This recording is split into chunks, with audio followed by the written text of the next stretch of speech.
ఈ వీడియోలో అయితే తిరుమలలో ఉన్న ఒక అద్భుతమైన ఆలయాన్ని మీకు చూపించడానికి వచ్చాను. హలో అందరికీ, నా పేరు ప్రీతి.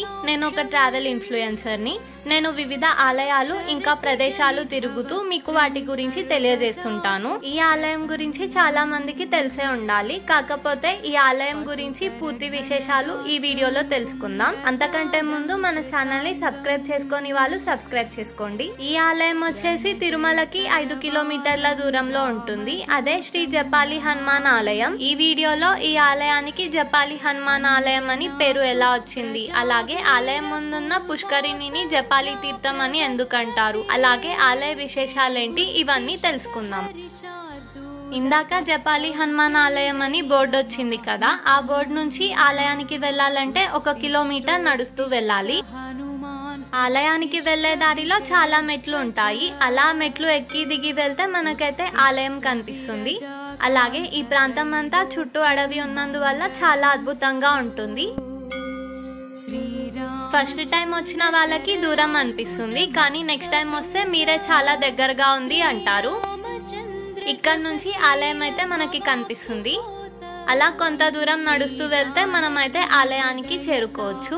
నివారమూర్తే శ్రీ వీరధీర హనుమంతవ సుప్రభాతం. మొత్తానికి మనమైతే ఆలయానికి వచ్చేసాము. ఇక్కడే చాలా షాప్స్ ఉంటాయి. కొబ్బరికాయలు, పూలు ఇవన్నీ అమ్ముతారు. కావాలనుకుంటే కొనొచ్చు. ఇదే ఆ పుష్కరిణి. దీన్నే జపాలి తీర్థం అని అంటారు. మీరు కూడా ఒకసారి చూసేయండి. ఈ పుష్కరిణిలో ఉండే నీళ్లు అయితే చాలా పవిత్రమైనవట. ఎన్నో ఔషధ గుణాలు కలిగి ఉన్నాయట. ఇక చరిత్ర విషయానికి వస్తే 33 కోట్ల దేవతల ప్రార్థనపై శ్రీ మహావిష్ణువు రామావతారం దాల్చినప్పుడు రుద్రుడు శ్రీరామదూతగా అన్ని శక్తులతో దేవతలందరితో కలిసి వానర రూపంలో అవతరించడానికి నిర్ణయించుకున్నారట. అప్పుడు జావాలి అనే మహర్షి హనుమంతుని అవతారానికి ముందే ఆ రూపాన్ని ప్రసన్నం గావించుకొనుటకు ఎన్నో ప్రదేశాలు తిరుగుకుంటూ చివరికి శ్రీ వెంకటాచలానికి వచ్చి జపాలు ఇంకా హోమాలు చేశారట. అప్పుడు జావాలి మహర్షి యొక్క తపస్సుకి మెచ్చిన భగవంతుడు తన యొక్క రాబోయే హనుమంతుని రూపాన్ని ఇక్కడే అవతరించి చూపించారట. జావాలి మహర్షి యొక్క జపం వల్ల ఆంజనేయ స్వామి వారు అవతరించినందుకు ఈ స్థలం జపాలి అయ్యింది. అలాగే అన్ని తీర్థాలు వచ్చి చేరినందుకు ఈ పవిత్రమైన పుష్కరిణి అయితే జపాలి తీర్థం అయ్యింది. ఆలయానికి ముందే ఇలా ఆంజనేయ స్వామి వారి రూపం అయితే మనకి దర్శనం ఇస్తుంది.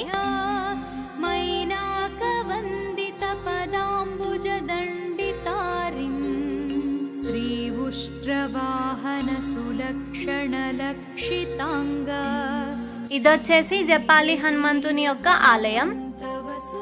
ఆలయంలో కెమెరాలు అలో ఉండవు, కాబట్టి నేనైతే వీడియో తీయలేదు. ఇక్కడ ఆంజనేయ స్వామి వారు అయితే చాలా పవర్ఫుల్ అట. ఏ కష్టం వచ్చినా మనం ఇక్కడ ఉన్న పుష్కరిణిలో స్నానం చేసి తడి బట్టలతో గుడి చుట్టూ ప్రదక్షిణలు చేస్తే ఆ కష్టాలు తప్పకుండా తీరుతాయట. అలాగే ఆంజనేయ స్వామి వారి విగ్రహం అయితే చాలా బాగుంటుంది. చూడ్డానికి 2 కళ్ళు సరిపోవు. అలాగే పురాణాల ప్రకారం రావణ సంహారం తర్వాత సీతారాముల వారు అయోధ్యకి వెళుతూ ఇక్కడే వచ్చి ఈ తీర్థములో స్నానం చేశారట.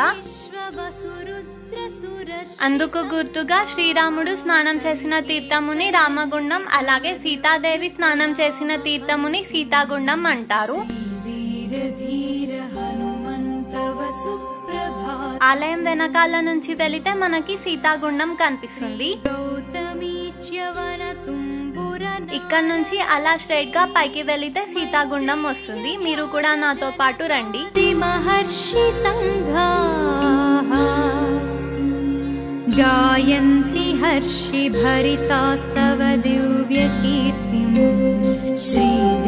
ఇదే సీతాగుండం. సీతమ్మ వారు ఇక్కడే స్నానం చేశారట. చూడ్డానికైతే చాలా ప్రశాంతంగా అనిపిస్తుంది. అలాగే చాలా బాగుంటుంది. కరందరసం పిబేద్వై కూజం త్యుతార్ధ మధురం చరణాయుధాచ్చ దేవాలయే. అలాగే భక్త ధ్రువుడు ఇక్కడే తపస్సు చేసి భగవత్ సాక్షాత్కారాన్ని పొందారట. అందుకు గుర్తుగా ధృవ తీర్థము నీటిని ఆంజనేయ స్వామి వారి నిత్య కైంకర్యాలకు వాడుతారట. అలాగే ఈ జపాలి తీర్థంలో స్నానం చేయడం వల్ల కష్టాలు ఇంకా భూత ప్రేత పిశాచాల బాధలు పోతాయని స్కాంద పురాణంలోని వెంకటాచల మహత్యంలో ఉందట. చూసారా ఇక్కడ కోతి ఎలా నీళ్లు తాగుతుందో. ఇక్కడ ఆలయ చరిత్ర కూడా ఉంది. మీరు కూడా ఈ ఆలయానికి వెళ్ళినప్పుడు తప్పకుండా చదవండి. అలాగే హతిరాం బాబాజీ గారు కూడా ఇక్కడే తపస్సు చేస్తూ ఆ వెంకటేశ్వర స్వామి కృపకు పాత్రులయ్యారట. ఈ ప్రాంతంలో చాలా మంది దేవతలు ఇంకా మహర్షులు తపస్సు చేయడం వల్ల అలాగే తిరగడం వల్ల ఈ ప్రాంతం అయితే చాలా పవిత్రమైనది. అలాగే ఆలయం కూడా చుట్టూ అడవి మధ్యలో ఉండడం వల్ల చాలా అద్భుతంగా ఉంటుంది. అలాగే చాలా ప్రశాంతమైన వాతావరణం అయితే కనిపిస్తుంది. ఇక్కడికి వచ్చారంటే మీరు ఎంతసేపు ఇక్కడ ఉన్నారో మీకే తెలీదు, అంత బాగుంటుంది. కాబట్టి ఈసారి తిరుమల వెళ్ళినప్పుడు ఈ ఆలయాన్ని తప్పకుండా దర్శించుకోండి. ఈ వీడియో గనక మీకు నచ్చితే ఈ వీడియోని లైక్ చేసి మీ వాళ్ళకి షేర్ చేయండి. అలాగే మరిన్ని ఇలాంటి వీడియోస్ కోసం మన ఛానల్ ని సబ్స్క్రైబ్ చేసుకోండి.